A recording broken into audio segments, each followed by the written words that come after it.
오늘 본문의 9장 23절부터 24절은 굉장히 멋있는 말입니다. 하나님을 아는 것을 자랑하라. 굉장히 어디에 걸어놓고 싶은 말인데요. 근데 차마 그렇게 하지 못하는 것은 오늘 말씀의 본문의 어떤 문맥이 22절을 특히 앞에 읽어보면 너는 이같이 말하라 여호와의 말씀에 사람의 시체가 분토같이 들에 떨어질 것이며 추수하는 자의 뒤에 버려져 거두지 못한 곡식단 같이 되리라 하셨느니라. 하느님께서 이 말씀을 우리에게 주시는 것은 하느님의 백성에게 다가올 엄청난 심판을 염두하면서 주시는 경고의 말씀이시지 우리가 막 멋있게 생각하는 그런 말씀만은 아닙니다. 특히 23절의 말씀을 봤을 때 저희들이 경고의 말씀으로 이것을 들었을 때 어떻게 생각해야 되느냐, 우리가 자랑하지 말아야 할 것을 나열합니다. 여기서 자랑하다는 이 히브리어 말은 단순히 자랑하다는 뜻이 아닙니다. 히브리어로 yithalel이 무엇이냐면 할렐루야 할 때 할렐, 찬송하다는 뜻이 있고요. yit는 수동적인 말입니다. 즉 자랑하다는 뿐만 아니라 내가 이것으로 인해 영광과 찬송을 받는 그것을 가리킵니다. 즉 yithalel, 자랑하다, 그것은 풀어나가면 나의 기쁨이자 나를 채워주는 가장 중요한 것이고 나를 빛나게 해주는 정체성의 일부라는 뜻으로 자랑거리라는 뜻입니다. 즉 어떤 힘이나 용맹이나 지혜나 그리고 부요함, 그것이 나의 후광을 만들어주는, 나를 빛나게 해주는 나의 정체성의 일부라고 고백하는 것이 말세에서 가장 위험하다는 뜻입니다. 하나님의 다가오는 심판 앞에서 우리가 헛된 것을 붙들면 죽는다는 하나님의 말씀이었습니다. 사랑하는 여러분, 우리의 죄성으로 인해서 우리는 언제나 하나님 이외의 다른 것을 쫓고 현혹되어서 따라가며 그것으로 영광을 늘 얻으려고 합니다. 이것이라면 나를 완성시키지 않을까? 이것이라면 나의 모자란 그 부분, 그 텅 빈 마음을 채워주지 않을까? 그런 우리에게 하느님께서 오늘날 부탁하십니다. 곧 다가올 무서운 심판 앞에서 지혜나 용맹이나 부요함이 나의 영광, 나의 정체성, 나의 자랑이, 나의 희망이 되지 못한다는 것을 말씀하십니다. 아무 도움이 되지 않기 때문에 그렇습니다. 다가오는 심판을 망각했기 때문에 어쩌면 우리는 힘이나 부요함이나 명예를 쫓고 다닌 것일지도 모릅니다. 심판이 다가온 것을 완전히 잊어버렸기 때문에. 하지만 저희도 어쩌면 마지막 심판의 날을 망각하고 살아가기 때문에 보면 늘 헛된 것을 축적하고 헛된 것을 자랑하면서 살아가지 않고 있는지요. 멸망이 다가오는 것을 아는 사람은 다른 것에서 위로를 찾고 있습니다.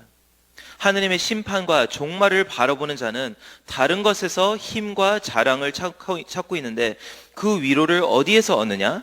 24절에 보면 자랑하는 자는, 말세에 자랑하는 자는 이것으로 자랑할지니 곧 명철하여서 나를 아는 것과 나 여호와는 사랑과 정의와 공의를 땅에 행하는 자인 줄 깨닫는 것이라 나는 이 일을 기뻐하노라. 그것이 우리가 자랑해야 되는 것인 줄 믿습니다. 특히 말세에 하나님께서 우리가 무엇인가를 갈구하는 그 행위 자체를 책망하지 않습니다. 다만 우리가 갈구하는 대상을 바꾸기를 원하십니다. 내가 사랑하는 것이, 내가 자랑한 것이 달라지길 원합니다. 보면 세 가지 썩어질 것들이 세 가지 영원한 것으로 대체되는 모습을 볼 수 있습니다. 즉 썩어갈 수밖에 없는 나의 지혜, 나의 용맹, 나의 부요함이 이제는 하느님의 영원한 사랑과 하느님의 영원한 공의와 정의와 하느님의 공의로 대체되어야 한다는 것을 가르치고 있습니다. 말세 때 내가 자랑할 것이 내 내부 안에 있는 것이 아니라 하나님께 속한 사랑과 정의와 공의라면 이 땅에 흔들리지 않는다는 뜻입니다. 하나님을 안다는 것은 특히 무슨 뜻일까요? 나를 안다는 것이 하나님께서 기뻐하시는 것인데 하나님을 안다는 것, 영어로 보면 조금 다르게 표현했는데요. But that he knows and understands me.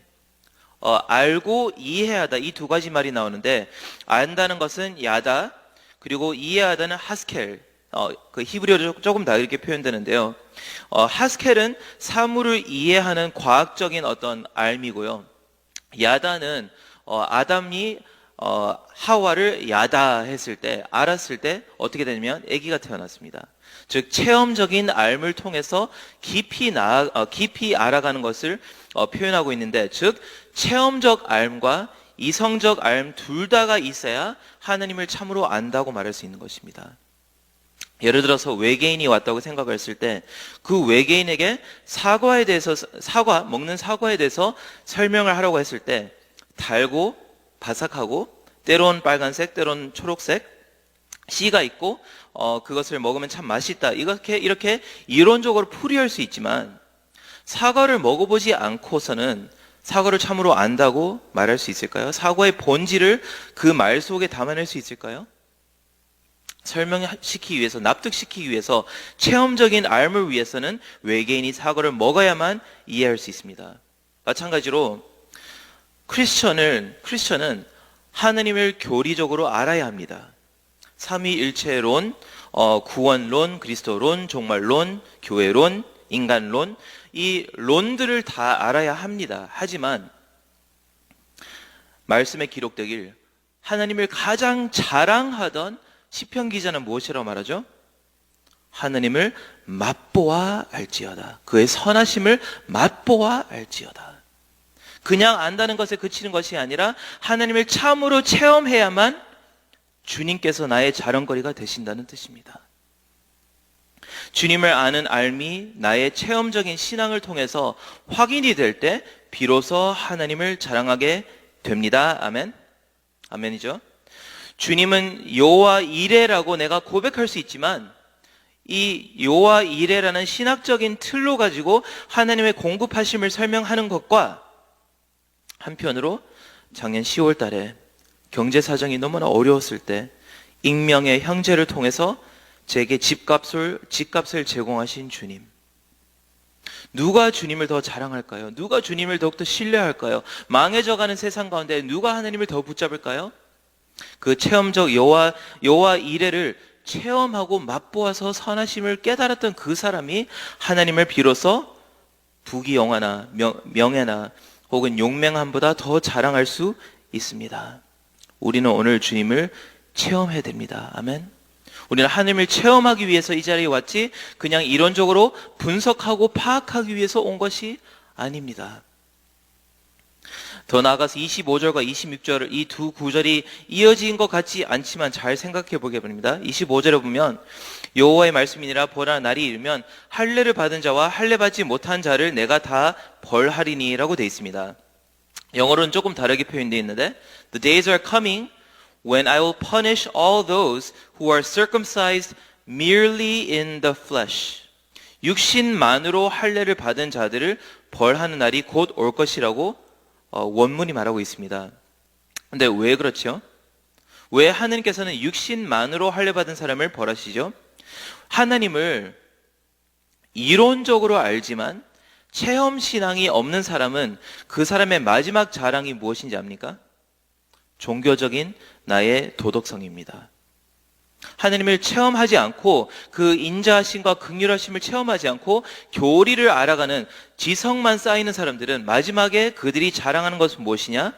어느 정도 신앙의 경지에 오르면 지혜나 용맹이나 혹은 부요함의 영광을 찾지 않습니다. 하지만 인간의 어떤 마지막 보루는 우리의 마지막 자랑거리는 종교성입니다. 난 그래도 이 정도면 괜찮아. 내가 하나님의 심판이 다가오지만 내가 이 정도 규칙을 지켰으면, 이 정도의 하나님 명령을 지켰으면 나는 괜찮을 거야. 이 종교적인 행위와 도덕적인 완성에서 나오는 마지막 교만함이 엄청나게 무섭습니다. 그런 이들에게 하나님께서 이 말씀을 통해서 무엇이라고 말씀하시죠? 체험신앙이 없고 이론만으로 나를 알고 율법의 행위만으로 나를 섬기는 너희들, 나를 체험하여서 알지 못하면, 마음의 할례를 받지 못하면 너 역시 나를 아무리 자랑하더라도 구원받지 못한다는 뜻입니다. 심판이 온다는 것입니다. 즉 주일마다 교회를 참석하고 주여 주여라고 부르지만 예수 그리스도의 십자가를 체험하지 못하고 그 긍휼을 체험하지 못한다면, 즉 마음의 할례를 받지 못하고 육적인 할례를 받으면서 살아간다면 구원을 받지 못합니다. 선한 사마리아인의 예화에서 레위인과 대제사장이 바로 그것을 보여주고 있습니다.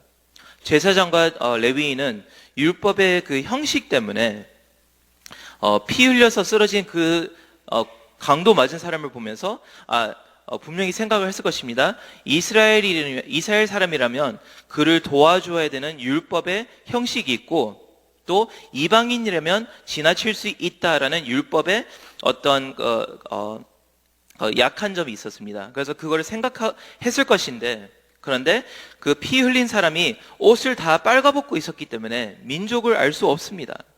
그래서 지나가면서 만약에 그 사람이 죽었다면 내가 가까이 가는 순간 부정해지기 때문에 예배를 인도할 수 없고 제사를 드릴 수 없습니다. 그래서 그 사람이 죽었는지 살았는지, 유태인인지 아니면 이방인인지 엄청 고민하면서 길 반대편에 지나간 이유가 그것입니다. 율법의 형식 때문에. 하지만 선한 사마리아인은 율법이 형식이 아니라 율법의 정신, 너의 이웃을 너와 같이 사랑하라는 그것을 몸소 알고 실천하였기 때문에 그 사람에게는 체험신앙, 하느님의 긍휼을 아는 신앙이 있었고, 앞선 종교인들은 육신의 할례를 받았지만 사마리아인은 마음의 할례를 받았던 것으로 예수님께서 인정하신 것을 볼 수 있습니다. 예수님께서 우리에게 분명히 경고하십니다. 너의 의로움이 바리새인보다 낫지 않다면 천국에 갈 수 없다고 경고하십니다. 심판을 피할 수 없다고 말씀하십니다. 바리새인보다 못한 의로움을 자랑하지 않고 믿음으로 거듭나서 마음의 할례를 받으시는 우리가 되길 축원합니다. 아멘. 마지막 26절을 보겠습니다. 곧 애굽과 유다와 에돔과 암몬 자손과 모압 및 광야에 살면서 살적을 깎은 자들에게라. 무릇 모든 민족은 할례를 받지 못하였고 이스라엘은 마음에 할례를 받지 못하였느니라 하셨느니라. 이 구절을 보면 육의 할례를 받지 못한 나라들을 나열하시고 벌하시지만 그 안에 유다가 끼어 있습니다. 그리고 끝에 이스라엘도 끼어 있습니다. 그 사람들은 육신의 할례를 받았지만 마음의 할례를 받지 못했기 때문에 하나님은 다 똑같다라고 말씀하십니다. 육의 할례를 받더라도, 마음의 할례를 못 받더라도, 혹은 육의 할례를 못 받더라도 이 모든 사람은 심판의 대상이기 때문에 저희들이 알아야 될 것은 무엇이냐? 육신의 할례를 안 받으면 또 안 된다는 것입니다. 즉 마음과 행위 모두가 일치해야만, 거룩해야만 하나님의 심판을 피할 수 있습니다. 많은 분들은 예수 그리스도의 구원을 받았다고 yet hallel, 찬양을 하고 자랑합니다. 하지만 그들의 삶을 보면 구원을 증명하지 못하는 행위가 없기 때문에 하나님의 은혜를 값싼 것으로 만들어버립니다. 그런 자랑은 마지막 날에 설 수 없습니다. 우리를 지키지 못합니다. 마음의 할례를 받은 자는 육신의 할례, 즉 율법의 요구를 월등히 뛰어넘는 삶을 살아야 합니다. 아멘. 내가 누군가를 죽이지 않았기 때문에 기뻐하는 것이 크리스천이 아니라 내가 참으로 사랑했을까 고민하면서 잠드는 것이 크리스천의 마음입니다. 율법을 뛰어넘었기 때문에 그렇습니다. 여러분, 형식은 본질을 담는 그릇입니다. 형식은 본질을 담는 그릇입니다. 잘 믿으면 잘 살아야 합니다. 하나님의 성품을 아는 지혜가 우리를 구원하는 본질이라면 하나님께서 나를 사랑하시고 사랑과 공의와 정의를 몸소 실천하신 것을 기뻐하시는 하나님이라는 것을 아는 나의 마음의 그릇은 무엇인가? 성화된 삶입니다. 성령의 열매로 매일 다듬어지는 그런 삶이 영육 간의 할례입니다. 둘 다 필요하다는 뜻입니다. 행위와 믿음 모두가 하나님을 아는 자다워야만 구원을 받을 수 있습니다. 그런데 이것이 모든 민족에게, 여기서 나열한 모든 민족에게 공통적으로 주어지는 저주입니다. 그것이 기준이라면 이방 민족이나 유태인이나 아무도 다가오는 심판을 피할 수 없습니다. 하지만 사도 바울은 이 심판과 이 저주를 뒤집어 엎는 한 가지 좋은 소식, 복음을 가져오고 있습니다. 무엇이라고 말씀하시죠? 내가 복음을 부끄러워하지 아니하노니, 내가 복음을 자랑하노니. 무엇이죠? 이 복음은 모든 민족에게, 모든 믿는 자에게 구원을 주시는 하나님의 능력이 됨이라. 첫째는 유대인이고 둘째는 헬라인인데, 어떤 율례적인 할례와 상관없이 마음의 할례나 어떤 육적인 할례 갭을 뛰어넘을 정도로 이 복음의 메시지가 위대하다는 뜻입니다. 복음에는 하나님의 의가 나타나서 믿음으로 믿음에 이르게 하나니 기록된 바 오직 의인은 믿음으로 말미암아 살리라. 믿음으로 인한 구원을 자랑하는 것이 마지막 때를 살아가는 방법인 줄 믿습니다. 우리가 구원을 받았고 믿음으로 구원을 받았다는 것이 나의 마지막 자랑거리입니다. 2019년도에 제가 산호세에서 호스피스를 이제 마지막으로 숨을 거두시기 전에 어떤 성도님을 찾아뵀는데, 그분을 바라보면서 참 많은 생각이 들었습니다. 무엇이 사람을 영화롭게 만드는가 고민을 했습니다. 그분은 과거가 굉장히 화려한 사람이었는데 실리콘밸리에서 굉장히 인망이 있고 다음에 학식이 있고 재물이 많은 분이어서 모든 사람들이 참 부러워하는 이민 세대 중에 인텔리라고 생각을 했습니다. 근데 그분을 찾아갔을 때는 침을 흘리면서 자식 이름을 기억하지 못하는 마지막 단계였습니다. 근데 그분의 마지막 보면서 예배를 드리면서 찬양하면서, 그럼에도 불구하고 그분이 영광스러운 이유가 무엇일까 생각을 했습니다. 왜 영광스러울까요? 그 모습임에도 불구하고 왜 그렇게 멋진 삶을 살았다고 평가할 수 있을까요? 그리스도를 믿고 구원을 얻은 분이었기 때문에 그렇습니다. 예수님을 믿었기 때문에 그 과거가 어쨌든 지금 현상이 어쨌든 그분은 마지막 때에 자랑할 수 있는 거리가 있습니다. 예수님입니다. 그분의 참 자랑이 무엇이죠? 영광의 하느님께서 그를 사랑하시고 그를 돌보아 주시는 분이라는 것이 그분의 자랑이었습니다. 하느님의 은혜, 은총과 그 성품의 혜택을 입은 존재였기 때문에 그 마지막이 영광스러웠던 것입니다. 그분의 힘도 쇠하고 부요함도 쇠하고 그분의 용맹도 쇠했지만 나를 구원하신 주님의 성품을 그분은 날로 빛났다는 것을 고백을 했습니다. 그것이 우리의 고백이 되어야 할 줄 믿습니다. 아멘. 하박국 선지자의 얘기를 마지막으로 하고 마치겠습니다. 하박국 선지자는 오늘 예레미야 선지자와 마찬가지로 하느님께 순종하지 못한 이스라엘 백성에게 심판의 메시지를 전했습니다. 갈대아인들이 곧 쳐들어와서 모든 자기의 백성을 죽일 것을 알았던 하박국 선지자가 마지막 위로가 무엇이죠? 하박국 선지자에게 마지막 희망이 무엇이었죠? 무화과 나뭇잎이 마르고 포도 열매가 없으며 감람나무 열매 그치고 논밭에 식물이 없어도 우리의 양떼가 없으며 외양간에 송아지 없어도 난 여호와로 즐거워하리. 구원의 하나님을 인해 기뻐하리라. 이것이 마지막으로 한눈으로 다가오는 마지막 심판을 바라보면서 다른 눈으로 예수 그리스도의 그 그림자를 바라보면서 십자가에 못 박혀서 나를 위해 죽으신 그 예수님을 동시에 바라보는 사람의 고백입니다. 내가 하나님의 구원을 인해서 기뻐하리라. 하나님께서 기뻐하시는 것과 내가 자랑하는 것이 다르기 때문에 고민하시는 여러분, 십자가 앞으로 나오시면 참 신기한 것을 보게 됩니다. 하나님의 사랑과 정의가 공존하게 되고 하나님의 기쁨과 나의 자랑이 통일되고 마찬가지로 율법의 형식과 율법의 정신이 하나가 됩니다. 그 십자가를 체험하여서 내가 알고 있는 하나님과 내가 예수 그리스도의 피를 통해서 맛보아 알게 된 체험적인 그 신앙을 동시에 십자가만에서 발견할 수 있습니다. 즉 다가오는 심판 앞에서 아무런 능력을 발휘하지 못할 나의 지식과 부와 명예와 인기를 그리고 종교를 자랑 삼지 마시길 바랍니다.